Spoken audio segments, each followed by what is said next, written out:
Assalamualaikum warahmatullahi wabarakatuh. Kami dari kelompok 12 akan menjelaskan mengenai kiat-kiat menghadapi tantrum pada anak. Sebelumnya, kalian udah pada tahu belum apa itu tantrum? Chaplin 2009 mendefinisikan tantrum sebagai suatu ledakan emosi kuat, disertai rasa marah, serangan agresif, menangis, menjerit-jerit, menghentak-hentakan kedua kaki dan tangan pada lantai atau tanah. Dari sumber lain juga menyatakan temper tantrum adalah suatu luapan emosi yang meledak-ledak dan tidak terkontrol. Temper tantrum seringkali muncul pada anak usia 15 bulan hingga 6 tahun.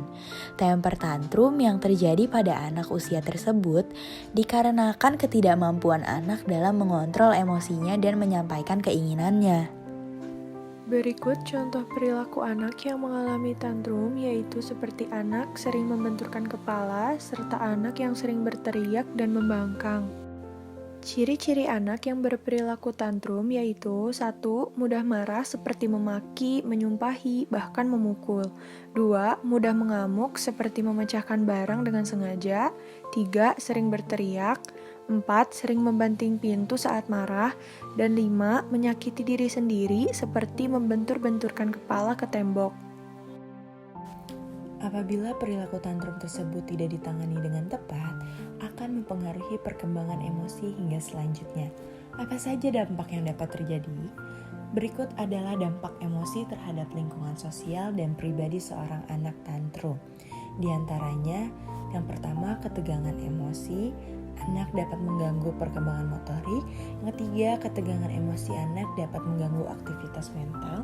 Yang keempat, ketegangan emosi dapat mempengaruhi psikologis. Dan yang terakhir, bentuk pelampiasan emosional yang negatif dilakukan secara berulang-ulang dapat menjadi kebiasaan yang akan dibawa hingga anak dewasa. Selanjutnya, bagaimana cara penanganan tantrum yang tepat? Pertama, dengan cara mendampingi dan tidak membiarkan anak ketika berperilaku tantrum. Karena jika dibiarkan, anak dapat membahayakan dirinya sendiri serta orang lain.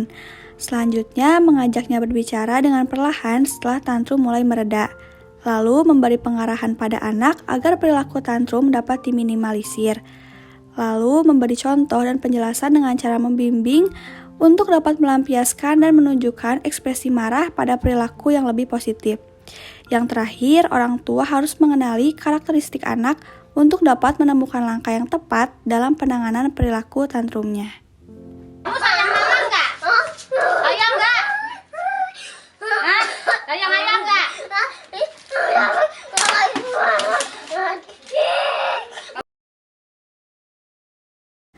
Always let your children talking, never your tantrum.